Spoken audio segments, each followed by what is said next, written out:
भाई लोग नमस्कार। आप देख रहे हैं भोजपुरी स्टार न्यूज़ और भोजपुरी स्टार न्यूज़ में आपका स्वागत है। आपको पता होगा जो खेसारी लाल यादव जी का तबला सॉन्ग का जो कल पोस्टर रिलीज हुआ, उसका कल यानी 31 तारीख को टीजर रिलीज हो रहा है।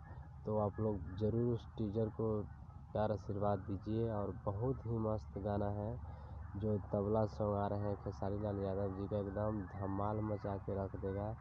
जिसमें हीरोइन है निर्मिता मल्ला जी और बहुत ही अच्छी से काम की है। आपको पता ही होगा उनका गाना, उनका वीडियो बहुत ही अच्छा रहता है, एक पर एक वीडियो है उनका। और वो पहले से हिंदी गाने में भी काम कर चुकी है, जो सबसे भोजपुरी इंडस्ट्री में खेसारी लाल यादव जी के साथ ही स्टार्ट की है। और अभी आगे आगे पवन भाई के भी साथ आए हैं गाने में। तो आप लोग ज़रूर इस गाने को, तबला सॉन्ग को ज़रूर प्यार दुलार आशीर्वाद दीजिए और इस गाने को हमेशा नंबर 1 ट्रेंडिंग पे रखिए। ठीक है भाई लोग।